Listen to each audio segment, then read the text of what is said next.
Hey everybody, Tony D with Screenwriter's Rant and a movie called A Wedding Ring. And this couldn't be more of a chick movie if it tried. The premise of the movie is this store run by this woman called Tokens of Love, and it's basically an engagement ring store, or for wedding rings and stuff like that. And she designs them, and she's a jeweler of some kind, and she's just a wonderful vivacious young woman. Not that young, but single, and she's got her friends here, and like all the comedy, it's not really comedy, it's all this amusing sort of girl banter, talking about guys and talking about relationships.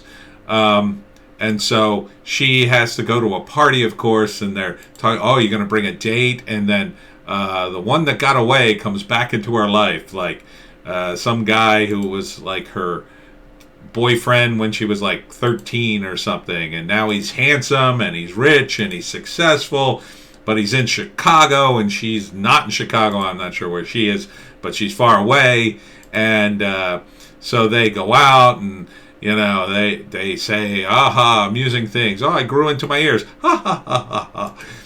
It's that kind of level of humor. It's not funny humor, it's more like cutesy, meet cute humor. I think the whole movie is meet cute. The whole movie's like a date. It's like a date that won't end until you know the ending. I mean, I don't have to tell you the ending. And everything just goes perfectly for her, right? Just about. She falls in love with this handsome, successful guy who also wants to get her on board in Chicago with a big time jewelry place, and she's going to run a whole division and be rich, and they're falling in love, and they're going to be rich and happy. And then of course the movie has to have some here he is, he takes her to his favorite restaurant, which he rents out, and then they cook together, because that's like sexy, that's like a dating sexy. And then they have a fight with the flower, and that's cute. And then it's like, oh, I never want to leave. Oh, I love you. And then, the conflict. Oh, the corporation wants to buy her out, and she didn't expect that. So she gets upset because she didn't feel, you don't know me at all. And then, of course, he has to apologize. And then he flies all the way out in a surprise move with the raviolis again, because that was a thing in the trailer. And he says, oh, I love you. And then she kisses him. And then he proposes. Of course, you've seen the whole damn movie. You've seen the whole from a trailer perspective, I would say this is an absolute fail, because you've given away the ending of the movie. The ending of the movie is they get married happily ever after. Now, granted, a movie like this was telegraphing that 100% throughout the entire trailer, but I almost couldn't get through the trailer. It was so boring. I assume women who want to see happy stories about couples getting together might like this kind of thing, but I just wanted to bang my head against the wall. It couldn't be more boring and mildly amusing, and I don't say that in a good way, not at all. Written by Emily Golden, directed by Graeme Campbell, and this reminds me of a screenplay. When I was in college and I was in a screenplay class, we all had to pitch a screenplay. And this one guy in the class stood up. He said he had pitched this screenplay about a hockey player. And everything in his screenplay for the hockey player went right. He played in college. He was the greatest player ever. And then he gets to go to the big leagues, and his girlfriend goes with him, and then he gets married, and they have a kid, and then he wins the NFL championship. The end. And we were all like, okay, that's it?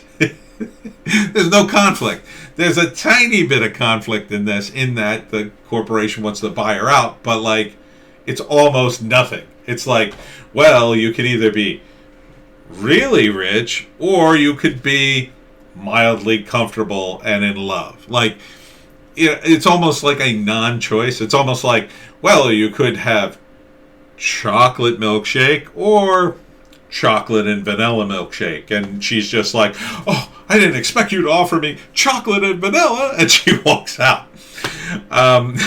So I guess if the bar's pretty low for you in terms of romantic comedies, this might, pass the time. It feels very much like a hotel movie, and one that I would immediately turn off. I don't know any of the actors in this. They're not bad. The acting's not awful. It's just very pedantic. It's like you're just walking into a world of like normal people where almost nothing bad happens to them. Something, and I guess it's low budget, the kind of movie you'd see in a hotel, because, it's just content. It's just filler, basically, harmless fluff to pass the time for people who just want to, I could see it would fulfill a need, right? So somebody who's bummed out and kind of depressed, they don't really watch movies, and it would probably be, it's aimed at women, so it would probably be someone who would be female, and like the movie, she watches it, and then like, feels better. Oh, that made me feel good. So I'm not totally knocking the movie. It's definitely not for me. No way. This would be, I'm on the 6th level of hell, and they force me to watch this movie. But, again, it doesn't seem very ambitious. It could have done with a more dynamic script. I mean, you could do the same story, but jazz it up a little. Give me some real conflict here.